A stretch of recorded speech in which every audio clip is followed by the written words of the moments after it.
back to Flurry Sports. It is officially fantasy football draft season because the Scott Fish Bowl has started. I am Zach Brunner, Trevor Land to the right. We're both in Scott Fish Bowl.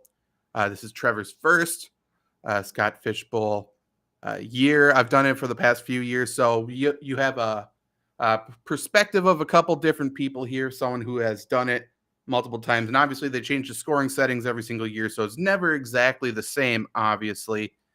And someone point of view of someone who has never really done this. How many long drafts have you been in like this? Not very many, I would assume, right? No, last year in the satellite leagues, but that was obviously a lot different because not only was there no trading, there was no ad drops. So it was really just best ball. I mean, that Gotcha. really changes how you do it too. But that was it. That makes sense. Yeah, so there's still no trading in Scott Fishbowl, but obviously there are ad drops with a waiver or a fab budget rather. And surprisingly, there are a lot of people who are interested in fantasy football who don't know what this league is, as my DMs and comments on tweets and everything like that would say. But so we will go over the scoring settings really quickly for those who don't know what the Scott Fish Bowl is. It brings together over 1,000 people now, I think, at this point, fantasy football analysts and fans. It's all for charity. It raises thousands of dollars every single year. It's a pretty cool event. And there are multiple, many, obviously, 12-team leagues, and all of the online ones are doing their drafts starting today. And the scoring settings for these 12-team, essentially half PPR leagues. I'll go over some of the big scoring settings here for you. It's a super flex league, so obviously you can have two quarterbacks if you wish. For quarterbacks, though, it's 6 points per passing touchdown, -4 per interception, the typical yards stats. And then you get a half a point per completion and -1 point for incompletion. So essentially, if your quarterback completes less than 66% of their passes, you will be losing points for that stat. So it obviously pays to have an accurate quarterback for that. Running backs get an extra half point for rushing for a first down. Tight ends get an extra half point for catching a first down and an extra half point for every single reception. And the reason for all of these different scoring settings is basically they're evening the playing field for every single position, essentially. So quarterbacks aren't the top scorers. All of a sudden, quarterbacks are kind of thrown for a loop. Like Kirk Cousins is super valuable in this league because obviously he completes a lot of his passes. Josh Allen may not be he's the pretty much the consensus number one quarterback and consensus number one pick, but he's not head and shoulders above everybody. There's a lot of interesting scoring settings and strategy that goes along with that. And then on top of that, with the draft, with the 12-team draft, there's a third round reversal. Otherwise, it's a snake draft. So you go through the first round, back through the second round, but then pick number 12 starts the third round again, and then the draft continues as normal. So again, everything is just evening the playing field and really providing a level battleground for chaos, essentially. And adding to the chaos, everyone has to be drafting at the right time. Isn't that right, Trevor? So let's start with your draft, your experience so far today. It's really frustrating. I understand that, some people, may have stuff going on, but like that's what the pre-draft picks are for. And to have the 4 hour timer on the first day is great because it should be. If you're not there, if you can't be there and you can't set the pre-draft picks, there are plenty of people that are willing to be there, willing to eat, sleep this for the next week. So I had an experience where a guy, it took him 5 hours and he took my guy right before me. I'm not saying I wish him to get kicked out, right? But it's like we have the rules. I know Mm-hmm. there are a lot of leagues, but we got to follow the rules because that is something where, let's say Aaron Rodgers gets hurt, that's the guy who fell to me, or Patrick Mahomes gets hurt. I mean, that changes everything, and so that's a pretty big mess up in my opinion. Please draft. Just be there. If you can't pre-draft, please. Mm-hmm. Yeah, and then obviously just waiting forever and ever and ever gets annoying. You are just finally getting close to the end of the first round, or did you complete the first round? Yeah, it looks like one pick left still. Gotcha. And then obviously there's leagues that are in like the seventh and eighth round, I Yeah. believe, already.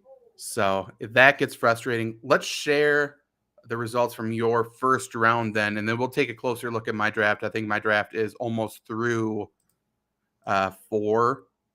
almost through 5 rounds, almost through 4 rounds. So yeah, let's Do you want start me with to yours. Who was the share the number screen? one pick in yours? Yeah, if you Let me, can, go for it. sure. Let me see if I can here. Uh, I don't. Oh, wait. Let's see. Does that work? Can we see it? Yes, it does. Oh, whoops, my Okay. bad. All right. So yeah, I mean, it was pretty straightforward 1 and 2. Josh Allen, Justin Herbert. Um, even if Justin Herbert isn't 2, he's likely 3.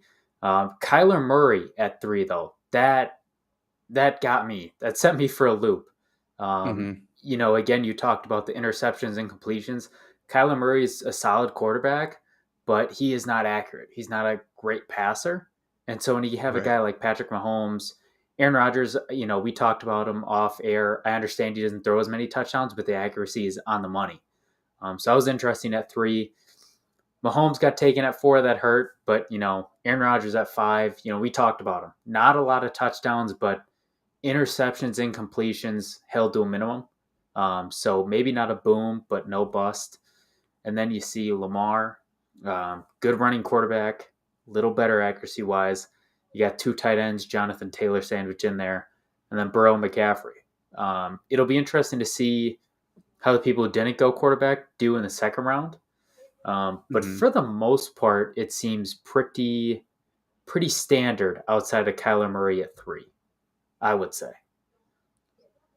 Yeah, I think so. And there's always going to be people who want to zig when everybody else zags, but just from experience and from hearing other people's experiences as well, in this type of super flex league, like if you don't go quarterback early, if you don't get one in round 1, you better get one in round 2. And if you don't get one in round 2, to be honest, you're fucked. Like it's just really hard to make up ground because I think it was almost through 2 rounds in my draft. I think 13 quarterbacks were off the board.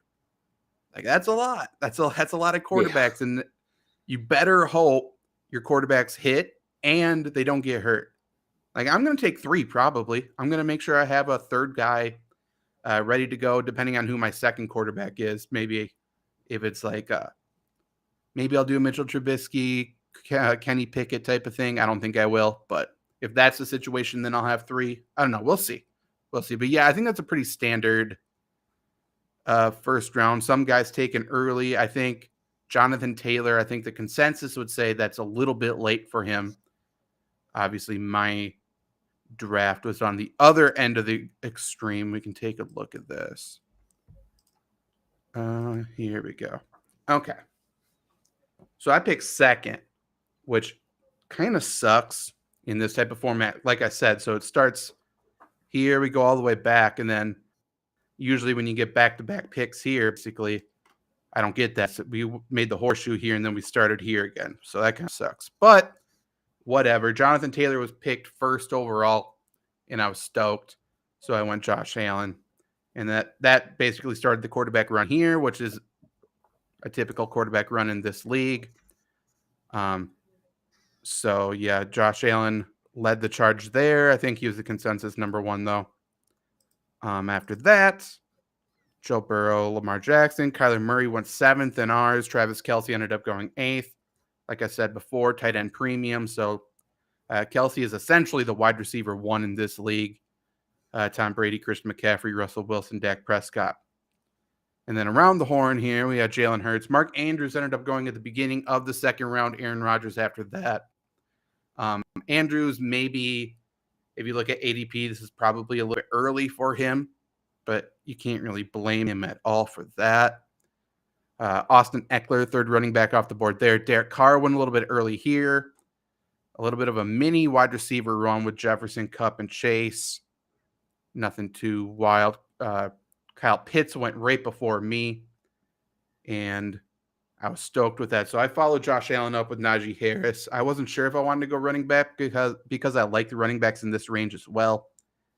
But with a running back getting points for a first down rush as well, it's kind of hard to argue with it. I was deciding between Najee Harris and Derrick Henry, and it honestly just kind of came down to health. I'd rather have Najee Harris in that situation. But then, like I said, third round reversal. So we get Derrick Henry. Then we go all the way back here. Running backs continue with Mixon and Cook. We have Kirk Cousins, DeAndre Swift, Trey Lance. I was really thinking about Trey Lance here, but he ended up going here. Devontae Adams, Javonte Williams. I think that's a bit early for him. Saquon Barkley. Stephon Diggs, I was hoping he dropped to me so I could stack him with Josh Allen. That did not happen. He ended up going here. Darren Waller went one before me, so I knew this person who picked first wasn't going to take a running back. So I knew I wasn't going to take a running back here. I was a little bit nervous they would take George Kittle because after that, it really just drops off. So I took Kittle. They went Debo and I went Aaron Jones. Can't really argue with that. Again, it's tough because I don't have a wide receiver. We start 3 wide receivers, but I like some of the guys that are dropping. Luckily, the 4th round continues with Tyreek Hill, Ezekiel Elliott, CeeDee Lamb. Mac Jones went early right here. And then Mike Evans is the last pick there. Is there anything that jumps out to you with that? Well, one of the things that jumps out is a shout out Third and Goal show, Rob Monk. He was actually in my satellite conference last year. Okay. And so the thing, comparing to last year he went Mahomes, then Chubb, AJ Brown, Ryan Tannehill. A little different there, going tight end, running back, going late, Trey Lance. Obviously, he's got a lot of faith in Trey Lance. I know you do too. The other thing that jumps out to me that I just can never get behind is Jalen Hurts. I understand his running. He is a fantastic runner. He won me a lot of games on the ground last year. I will not hate on him, but again, we go back to the interceptions and especially incomplete passes. I don't care what the ADP tells me. I'm taking Aaron Rodgers over Jalen Hurts every day of the year. And I am shocked that at a second quarterback, especially, you want to take the safe bet in Aaron Rodgers. That seemed like a slam dunk.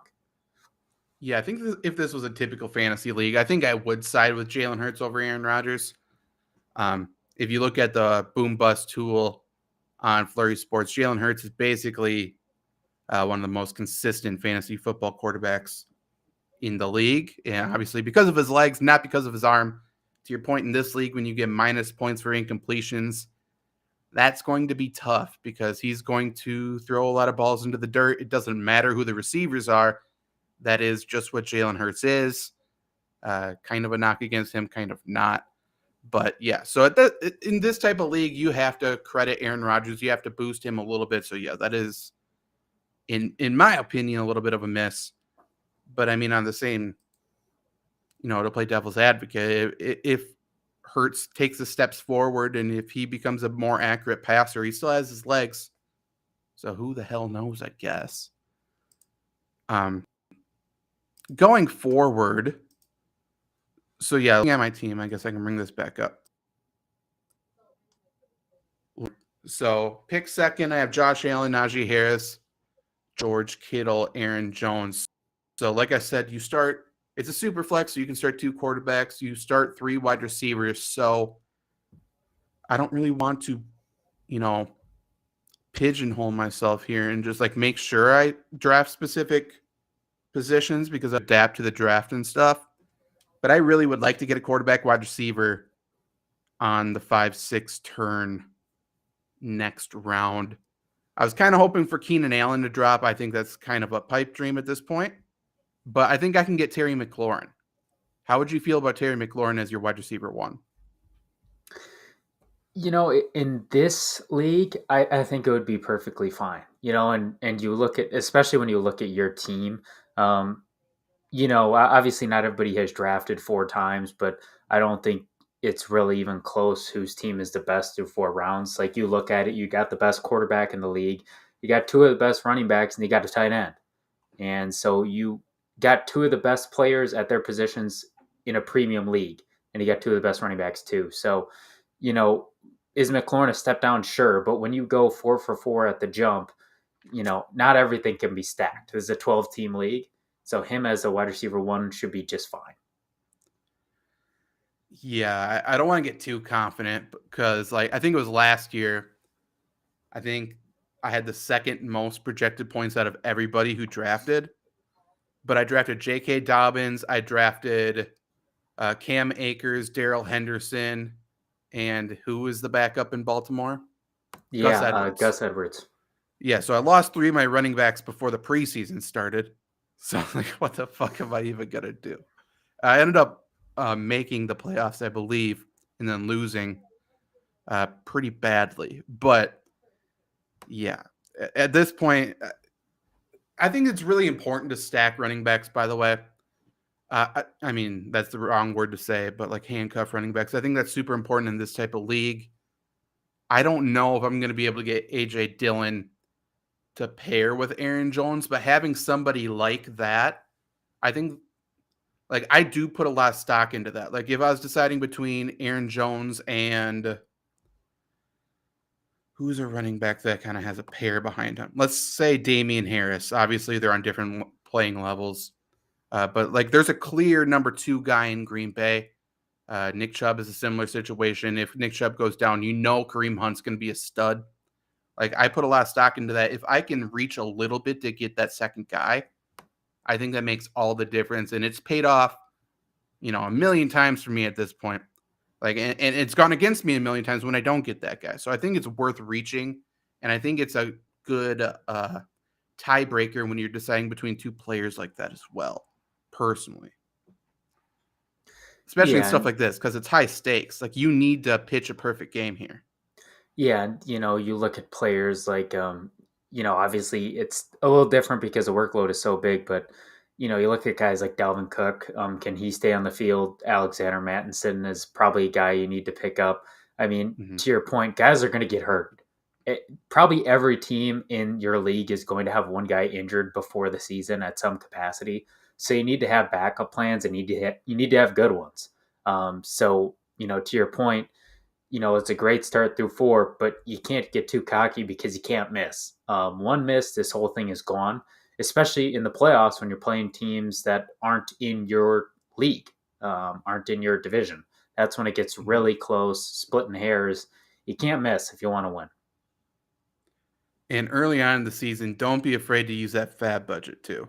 Like I've tried to be like budget it out. You don't want to spend too much week one, too much week two, but that's bullshit.